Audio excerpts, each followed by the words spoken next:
magandang araw! Grocery vlog tayo for today's video. Ayan. So, ayan, nahatid na kami ni Father sa grocery kung saan kami madalas nag-grocery ni Mother Dear.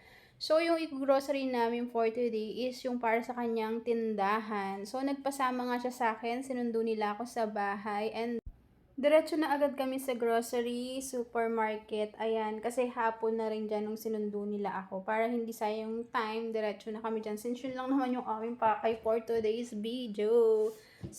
Naghati nga kami ni Mother Dear dyan. So, ako yung nakatoka sa mga chichirya items. So, ayan, nanguha na ako na nanguha dyan ng mga chichirya.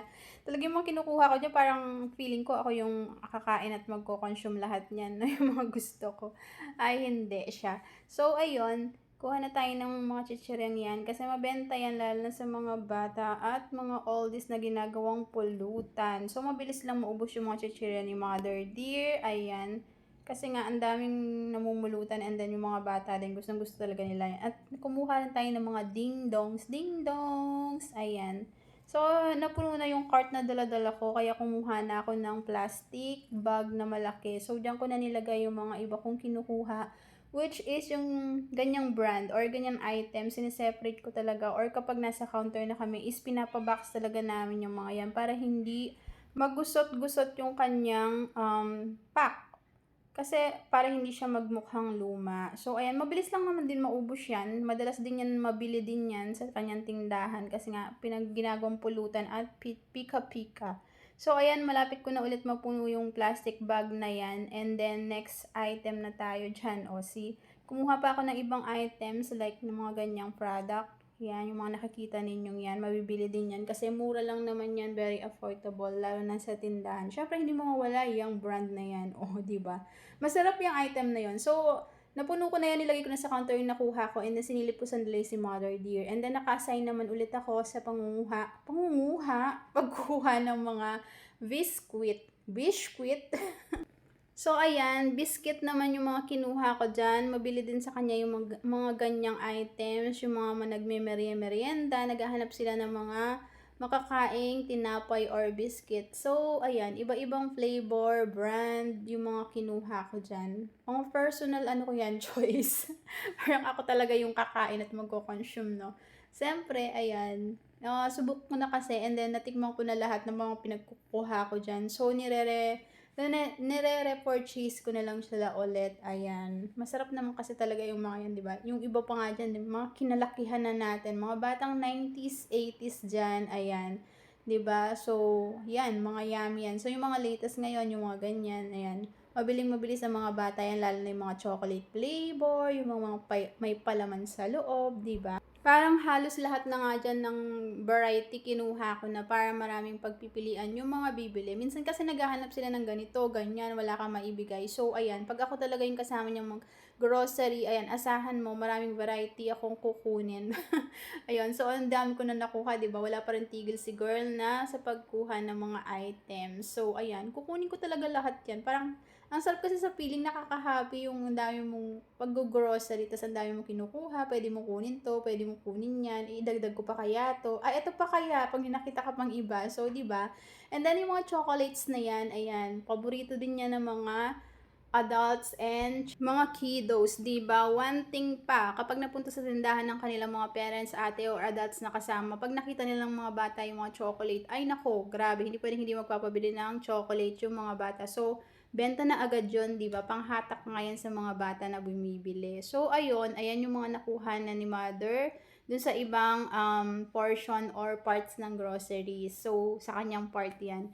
And then, ayan yung mga nakuha ko na ipinila ko na yan sa counter waiting na maipunch yan. So, ayan, naparami na yung mga nakuha namin dyan. So, ayan, nagpa-punch na ako habang si Mother D kumukuha pa rin ng ilang item. So, ako, since nangalahati na kami sa pag-grocery, sinabihan na niya ako, pumunta na sa counter, ipa-punch na lahat yung mga nakuha ko para umabot kami sa time. Kasi madalas kapag nag-grocery kami dyan, kami na talaga yung pinakang huli or second to the last, mga ganon. So, para matapos agad, ayan, nagpapapunch na ako ng mga item habang hinihintay ko siyang matapos sa iba pa niyang mga kinukuha. So, ayan, ganyan karami yung mga nag-grocery namin. Minsan ano pa yan eh, hindi pa siya sapat.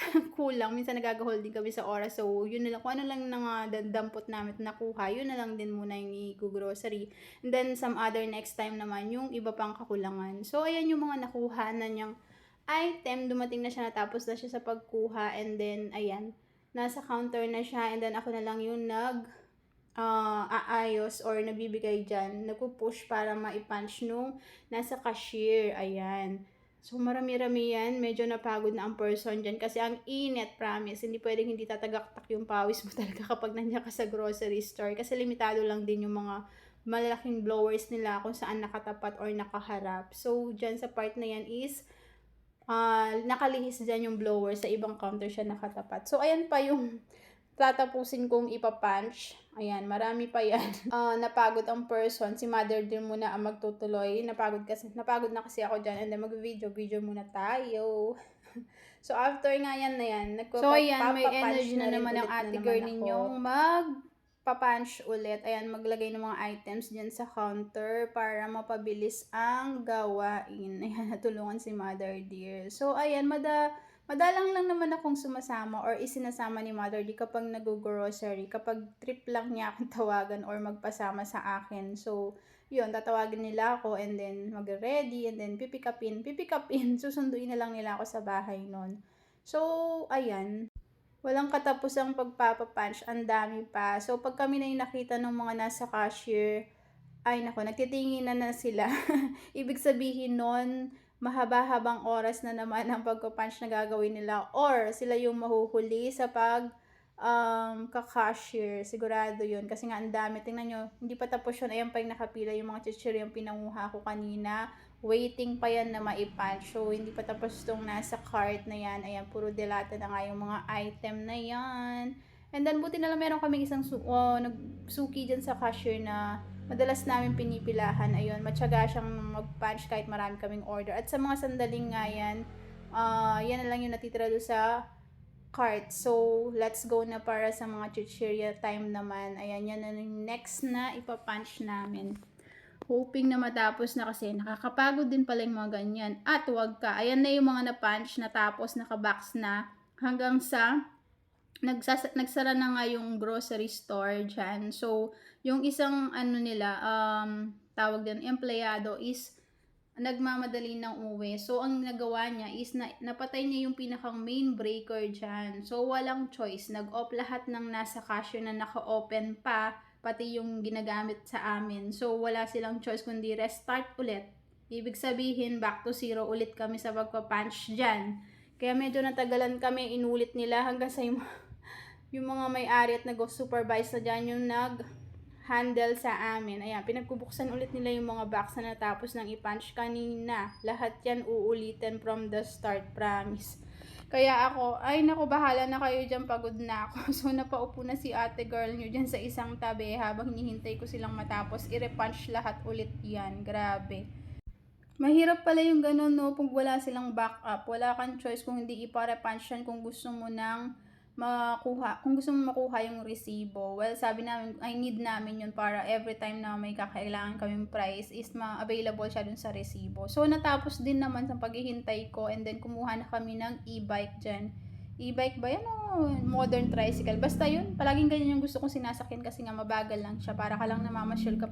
Ayan, pauwi na kami dyan, malapit na kami dyan and then naghihintay nga sa akin si Habi sa pwesto para sabay na lang kaming umuwi sa bahay. So, ayan, pauwi na rin kami pagdating ko ng pwesto. And then, ayun nga, bigla kami nag-crave ni Habi ng sisig and fried manok. So, sa daan, bumili na kami ng aming ulam for tonight. So, ayun lang yung naging ganap namin for today. Salamat sa panonood. See you sa next vlog. Bye!